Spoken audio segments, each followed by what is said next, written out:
I joke around on this channel that some videos are hyped, some videos are just ready, exciting, full of energy, and some videos, they're sad because they're bad news. We have to give it to you straight here on Video Game Leaks. Welcome to the channel, everybody. Chaos here. Make sure you're subscribed. Make sure you have the little bell completely activated so you never miss a video because we are breaking leaks and rumors every single day.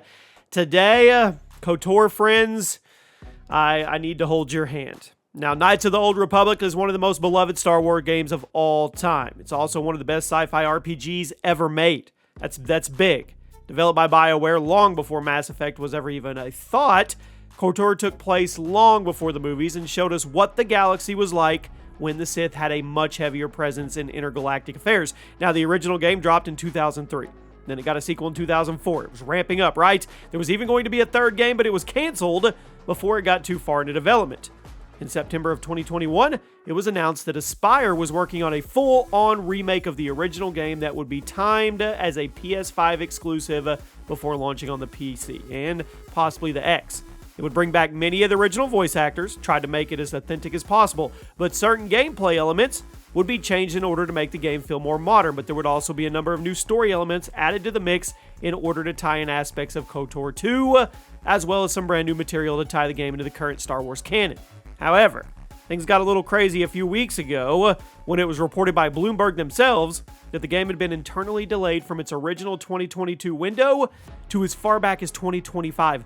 That is massive. It went from coming out this year to being pushed back 3 years. Now, apparently, Aspyr's work on the game was not up to standards at all of Sony or Lucasfilm. It seems the KOTOR remake demo that had been passed around internally as proof of concept, it was hated by the higher-ups a lot, so much that Aspyr was pulled from the project, and work is essentially being restarted at a new studio.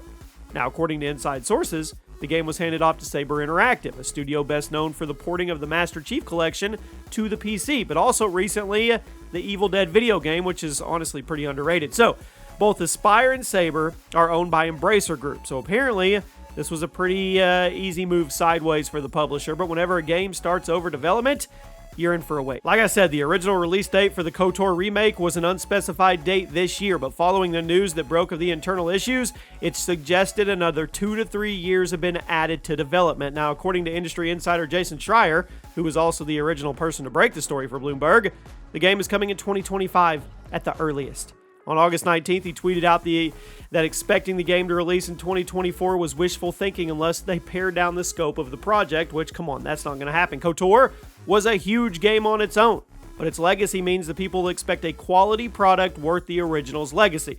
Now, the scope of the game is going to push things back 2 years at the absolute least. When you factor in the additional time needed for bug testing and perfecting the new content that wasn't in the original, I say the game's 3 to 4 years out.